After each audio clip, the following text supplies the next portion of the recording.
Welcome, dear Thriver, to Thriver TV, where you learn not just about narcissists and narcissistic abuse, but how to heal for real. Narcissistic discard is shocking. It is so horrible. And when it happens to people, you will probably feel like you're dying. And I'm not kidding about that. And a narcissist intends it to feel this way, because in discard, they love to punish and inflict maximum emotional injury. Today, I want to share with you 6 powerful ways to help you get over the narcissistic discard. And you really need to know about this. But before I do, I just want to say thank you for helping support this channel. I am so grateful for that. And please remember to share and like this video with those that you know are suffering from narcissistic abuse and don't know yet how to heal from it. Okay, so to begin our conversation today, let's lay down some fundamental framework first about why the discard is so painful and why it can feel virtually impossible to get over if you don't know how to. All right, we're going to have a look at the cruelty of the narcissist's discard.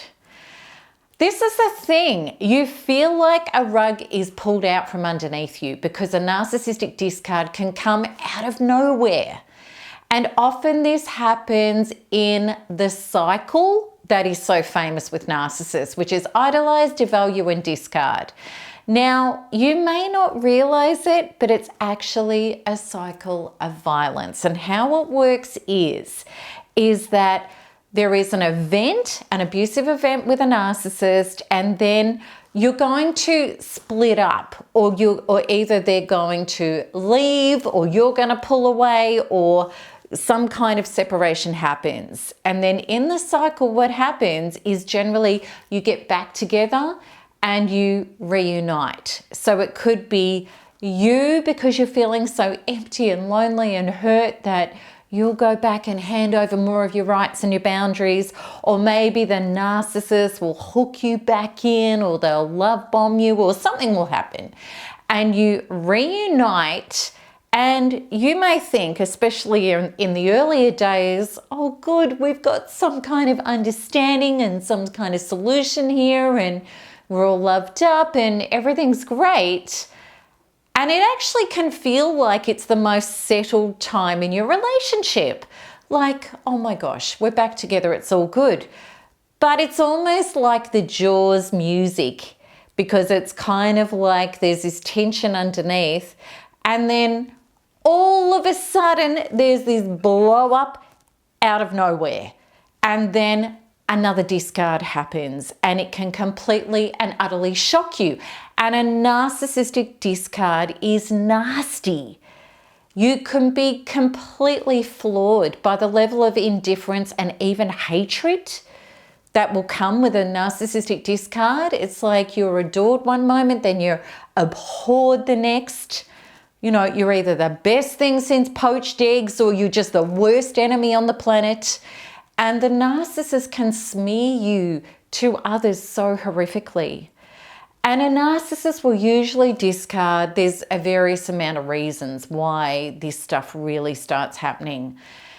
The final discard can absolutely happen when he or she has sucked you and your life dry, and there's no more resources and energy to get from you, and maybe you are so sick, or you virtually need to be hospitalized, or you are needing care because you're so smashed to pieces. And that's not in the narcissist playbook at all. It's about them getting stuff off you, not the other way around. And if there's nothing more to get, well, then a narcissist can move on, because it's time for them, as the parasite that they are, to find another source of narcissistic supply. Or you have called out the narcissist's false self. You understand what's going on, and you're starting to take your power back, and the gig is up. And then a narcissist, knowing that you may expose them, or you've had enough, or you're going to get away, they may deliver the preemptive strike first, so that they can say that they broke up with you and it was all your fault, in order to retain the image of their false self You know, they're the good guy or the good girl and it's all your fault and they needed to get rid of you for all of the reasons of usually what they are doing, and they project it onto you and twist it and turn it and smear you for it. Or discard can be used as a tactic to punish you, to get you to acquiesce, to get you to hand over more of your rights and your boundaries. Or they may discard you because the cracks have appeared in your relationship and they're starting to toggle. They're starting to, you know, they're, what's the word? They're trying to place their bets somewhere else. They're hedging their bets. That's what I was looking for. They're trying out other supply on the side while pushing you away momentarily, yet keeping you hanging there in the wings as well. Really cruel stuff. Breaking up with a narcissist or even having a separation break with them, it's not pleasant, it's not simple, it's not accommodating, it's not caring, it's not sane, it's not mature, and it is certainly not something you can just click your fingers and get over or deal with easily.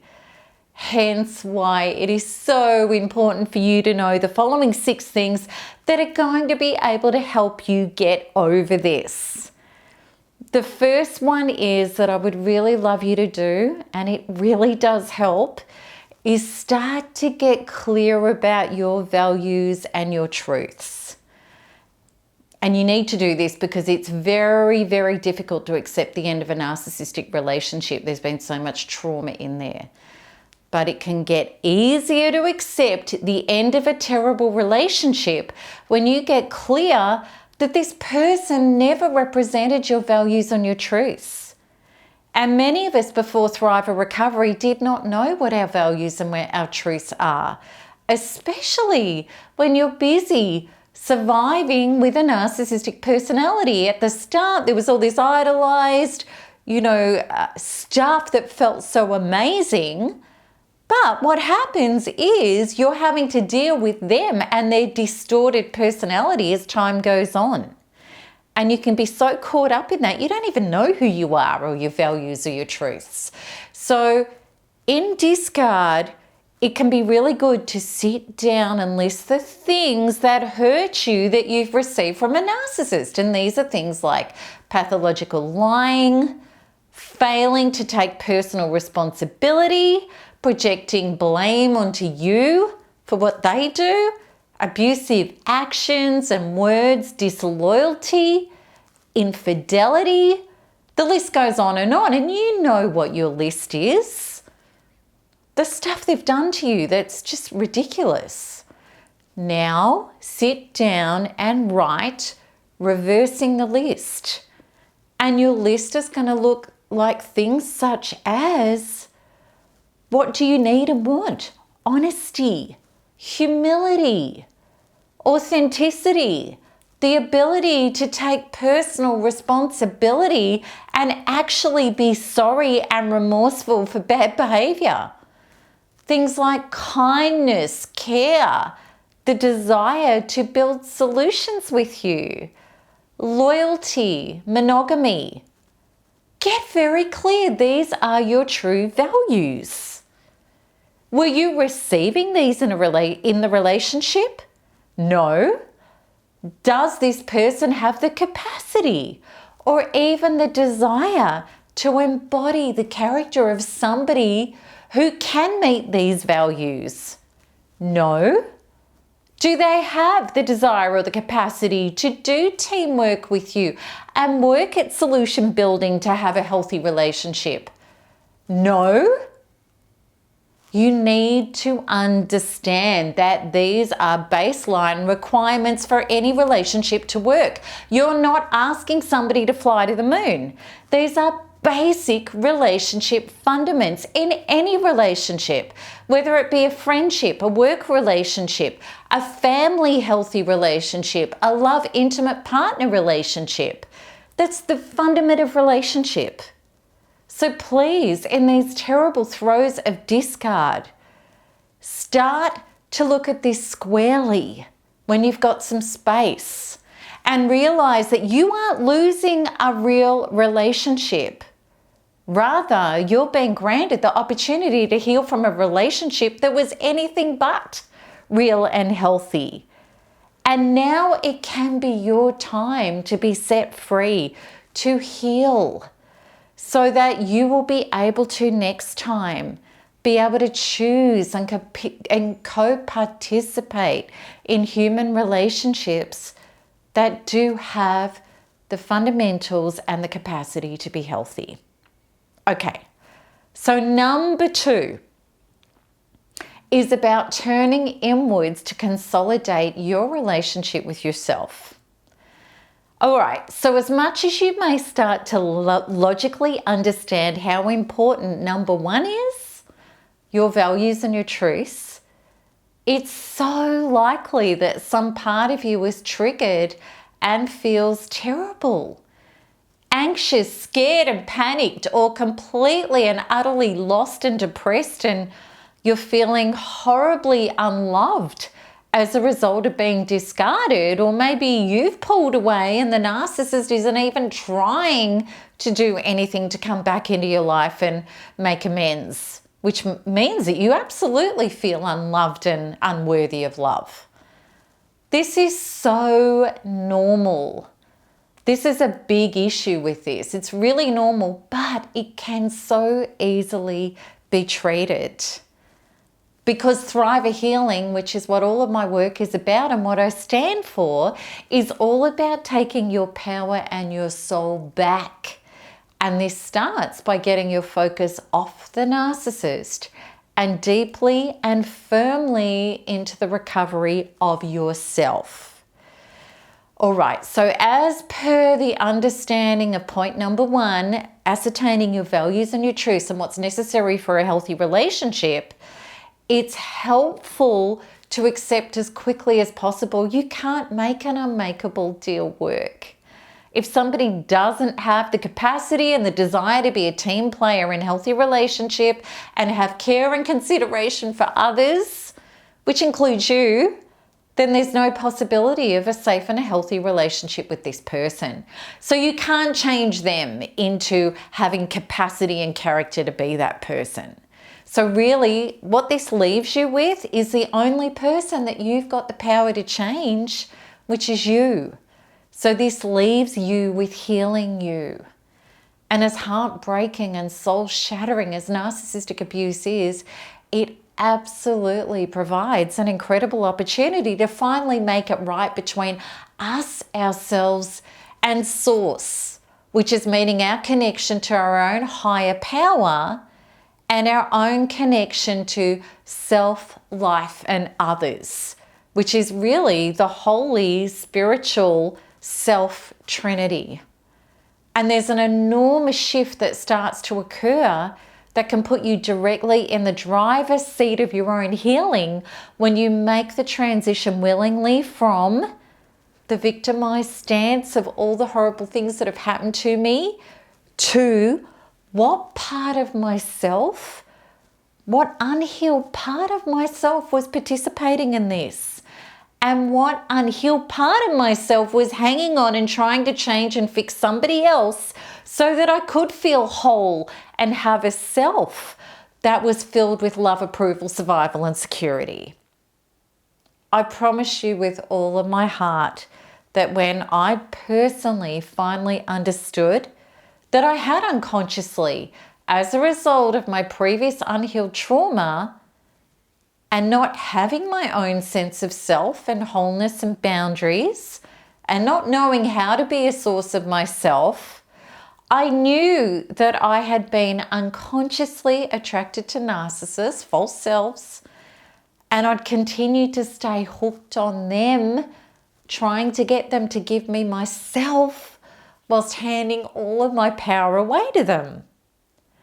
And I knew that healing all of this meant stopping trying to force them to be what I needed to feel whole, to let go and self-partnering and turning within to finding those parts of me that were involved in this and unhealed and finally healing them. And that's exactly what happened. Finally, I used my shattered breakdown of narcissistic abuse discard to dedicate to my own inner healing. And then it became not about the narcissist, but rather the fascination, dedication, and devotion to heal what parts of this have been about me. And that was the beginning of Thriver Healing. And I promise you it will be the same for you. Finally, you've turned away from wrong town and you're turning towards right town. Okay, so the third point that I want to give you that is going to help you get over the discard and take your power, soul, and life back is accept that this person was a catalyst. Let me explain. After committing to your inner healing, you're going to discover that patterns have happened in our life, all of us. And we can have great patterns, meaning things in our life that just easily flow and work. So for example, you may have great friendships and you're a great friend.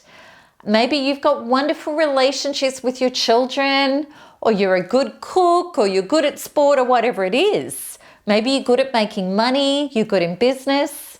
But maybe there are areas in your life that have had patterns of challenges, such as I continue to have narcissistic bosses.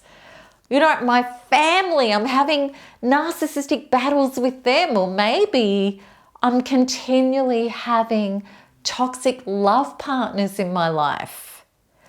I thoroughly believe that narcissists show up in our lives regarding our painful patterns. These people find, target, and hurt us where it hurts the most, meaning where we are the most vulnerable. And perhaps you've had fears of persecution, and narcissists in authority positions keep coming into your life. Perhaps you've always felt small, unimportant, and overlooked. And maybe then a narcissist has come into your life and they're so attentive, and you feel like a person in a desert finding an oasis. It's like what you've always looked for. But then after you get hooked in, they turn it around and they start minimalizing you and invalidating you, ripping open these tender wounds again. Perhaps you've always experienced the patterns of the people I love replace me. And after believing that somebody is monogamous and they've professed to you how monogamous they are, they end up being pathologically adulterous behind your back. In my own life and with working with thousands of thrivers, I completely discovered that the only true remedy to not just survive and get out of narcissistic abuse, but actually to thrive afterwards, is to turn inwards and find these most vulnerable parts and heal them to wholeness. And there's no more important time to do that than after a shocking, painful discard. And then we not only dissolve away all of the longing and the trauma bonds and the disastrous feelings of non-resolution, as well as the despair of all of the losses that we've suffered with a narcissist, we emerge into a new and true self, one that is far superior, more extended, confident, and empowered than we have ever been before. And at this stage of the journey, an incredible understanding occurs that this person, as significant as and impactful as they seem to be, this person was actually only a catalyst.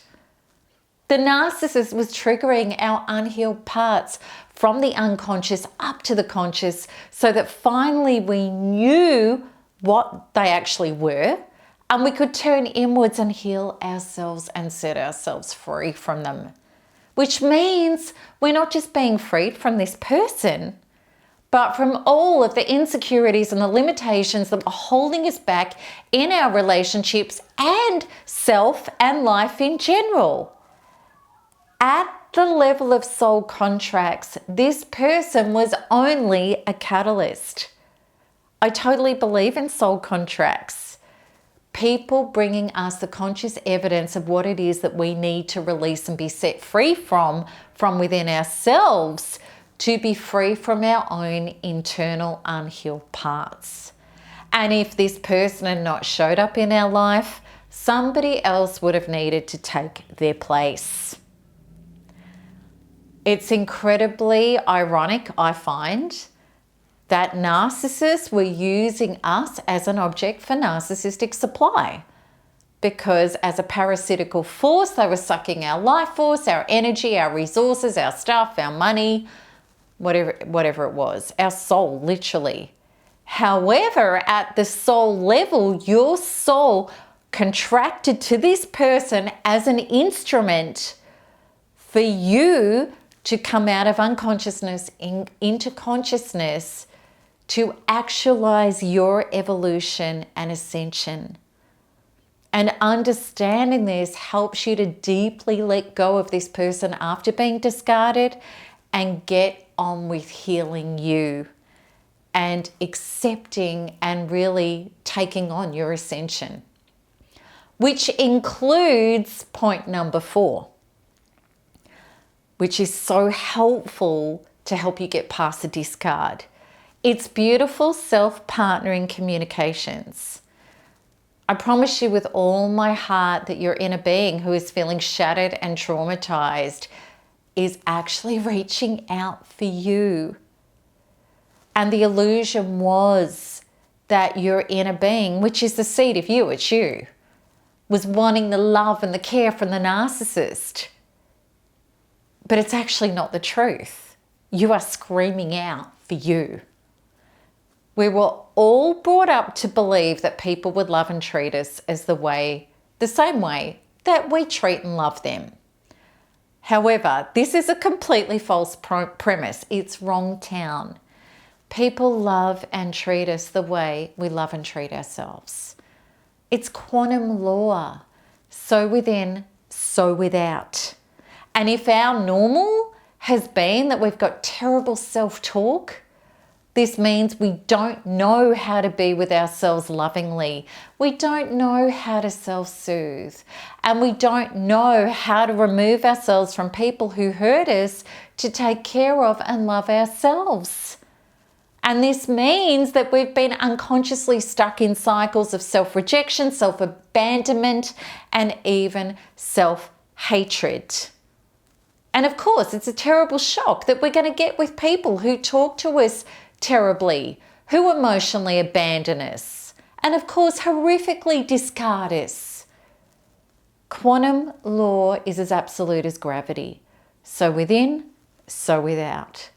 The relationship that we're having with ourselves is the more of that we're going to receive from others.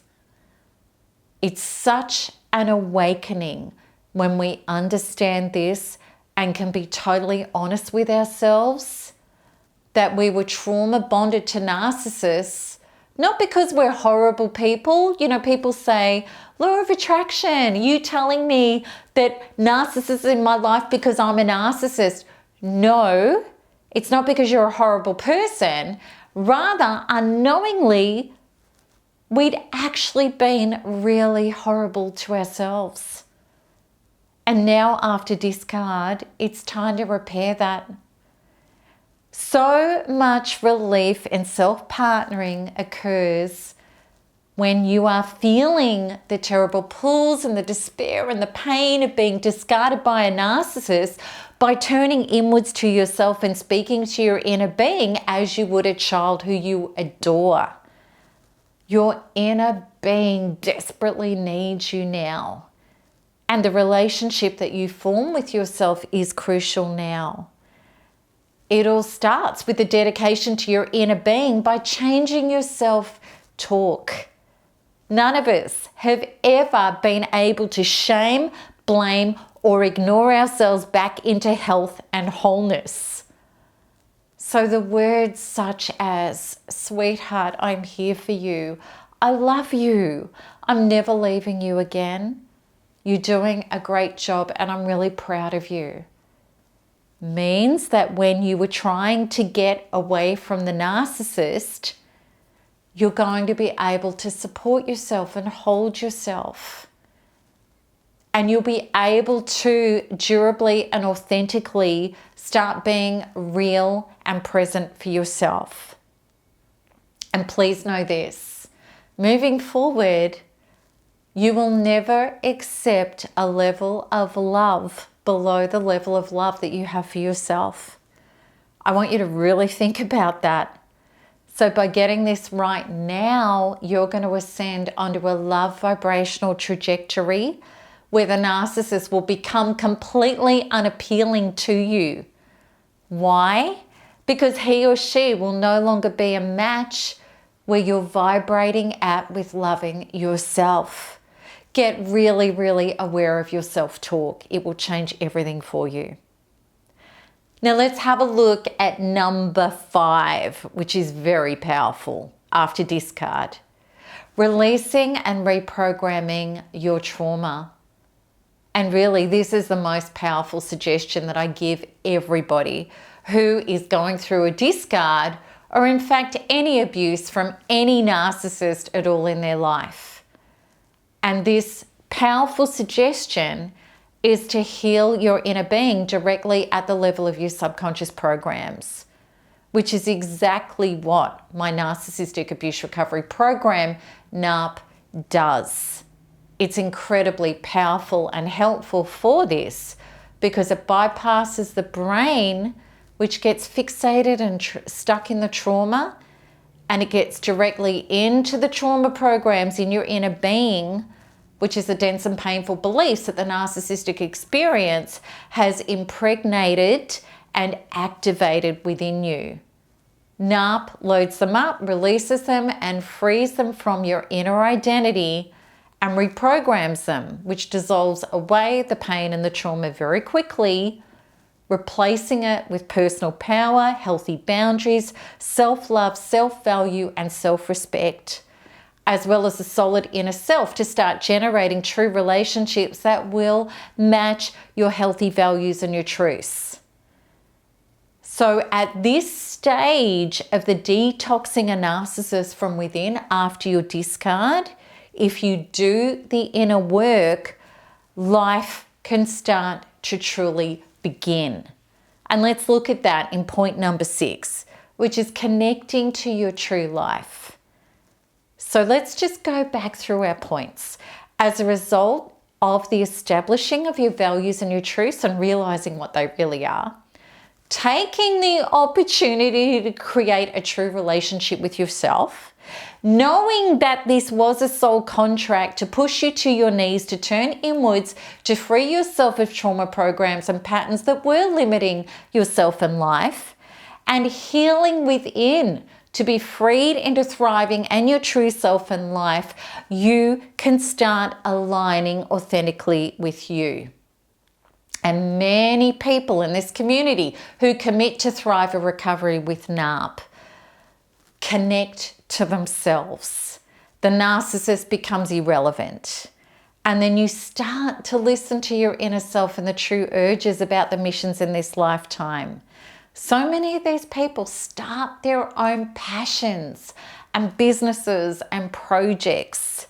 Their life changes in the most positive ways. They stop feeling obligated and being around people who are not good for them. They connect to other like-minded, compatible companions in regard to their true life. And you will find you will start making healthier choices in every aspect of your life and start reaping the rewards with mental, emotional, physical, and financial health, as well as generate the ability to connect to the love and the joy of yourself, life, and others. And their lives and your life becomes unrecognizable, sometimes only within months. Clearly, at this level, there is no thoughts or feelings left about the narcissist. And I promise you that this is true. Myself and so many thrivers in this community are completely freed. We couldn't care less if the narcissist won Powerball and got billions of dollars or fell off the face of the earth. They're just completely irrelevant because these people become completely not your reality. Rather, they simply and incredibly were in our life to propel us to heal and come home to ourselves, which sets everything free if you take Thriver Healing on. So, in conclusion, I really want you to know this. The normal recovery is to try and research everything about narcissists after a discard and hope that time and outer circumstances can heal the wounds. Narcissistic abuse and the aftermath of narcissistic abuse is not like trying to recover from a normal relationship, especially after a cruel discard. Narcissistic abuse is a serious assault on the fabric of your very inner identity. And this is why so many people are shocked years down the track when they're still in the darkness of the trauma. Narcissistic abuse is a make or break experience. And the beautiful thing is, as a part of this community, you've got the ability to turn your terrible breakdown into the most magnificent breakthroughs. The way out of this is by everything I've suggested above, and predominantly the turning inwards to save your own soul with quantum inner healing tools. So if you have had enough of the pain, if this episode really spoke to you, and if it's time to break through and heal, then I highly suggest to go and check out NARP. It's the most powerful way I know how to achieve this. The link is now on this video, or check it out in the show notes. All right, so I hope you've enjoyed this episode. I'm so looking forward to your comments and your questions below. And I hope cellularly this really spoke to you and gave you a lot of hope that there's a direct way out of this. Okay, so until the next one, keep smiling, keep healing, and keep thriving, because there's nothing else to do. Lots of love. Bye-bye.